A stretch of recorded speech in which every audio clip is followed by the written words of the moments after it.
The number of people killed has risen to 16, and a dozen are missing after 5 days of these devastating fires.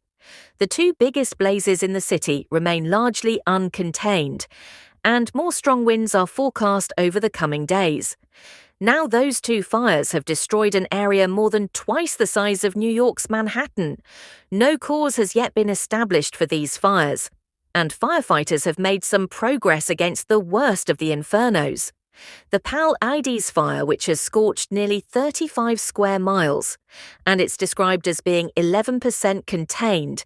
Now that basically means that barriers or fire breaks have been placed around 11% of its perimeter, and the Palisades fire is now threatening Brentwood. That's one of LA's most exclusive neighbourhoods, where celebrities like Arnold Schwarzenegger and the basketball star LeBron James have their homes. There have also been dramatic scenes of aircraft dropping thousands of gallons of fire retardant on the hills and the scrub. It's all in an attempt to put out the blazes.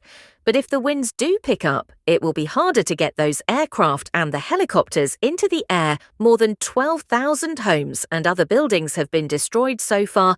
The second biggest blaze is the Eaton fire, and it's destroyed more than 20 square miles. And it was described as being 15% contained.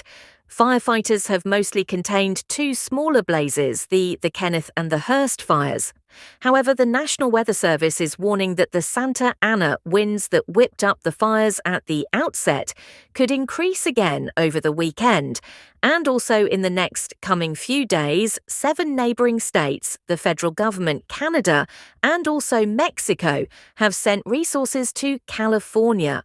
Well, our first report comes from Helena Humphrey, who is in Lai still the fires grow hungry and unrelin, as firefighters remain locked in a battle against nature's fury from the sky. It's an all-out assault to keep the largest of these deadly wildfires in the Pacific Palisades from spreading any further, bombarding the flaming hills with water and fire retardant. Meanwhile, on the ground, the National Guard is out in force. A nighttime curfew is in effect to clamp down on those profiting from the chaos. A lot of crime, a lot of people trying to see things, but if you protect yourself and your family, I have to be there to protect my wife, my son, my kids, my mum, and I cannot even go and see them. I've been in the street for 3 days. Luckily, my sister lived on the street, or LIB end up in the street. But this unprecedented crisis is also bringing out the best in humanity. At a local shelter in Pasadena, volunteers are caring for more than 450 animals, dropped off by evacuees, or found wandering amid the destruction, others who escaped with only the clothes on their backs and desperately searching for the beloved pets. They lost in the scramble to get out survivors, here have lost everything. Entire homes reduced to rubble, and with days of winds now forecast, it's a race against time to stop these fires from spreading further.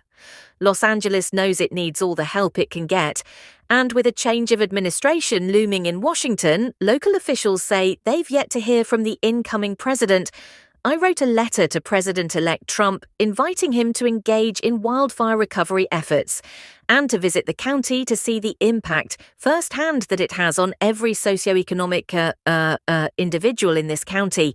For now, it is all hands on deck firearm fighting. Crews have arrived from across the United States with Mexico and Canada, sending in battle-tested teams of their own. They know that any pickup in the now notorious Santa Ana winds could wipe out their harder W. One progress in an instant. Helena Humphrey, BBC News, Los Angeles. Well, as Helena was mentioning, that Mexico is among one of the countries which has sent firefighters to assist in combating these wildfires, as local officials seek to draft in help from across the US as well. 2 plane loads of more than 70 firefighters, along with their equipment, landed in LA International Airport on Saturday, and they were greeted by California's Governor, Gavin Newsom. The firefighters are expected to join combating efforts within the next 36 hours. And Gavin Newsom talked about the new help efforts. This is what friends do. This is what relationships are all about. Friends in need, being for one another. We want to be there for the people of Mexico in times of need and disasters, and we're incredibly humbled and grateful that the president was willing to send the crew you see behind me. They'll be out on the lines with the next 36 hours. And we're very, very grateful. Well, they're going to be joining the hundreds of firefighters who are working around the clock to tackle these blazes. Lislin is president of the LA Fire Department Foundation. It's been assisting firefighters in the area. She spoke about just how tough it's been for them. The firefighters are now on day 5 or 6. They have been there since day 1.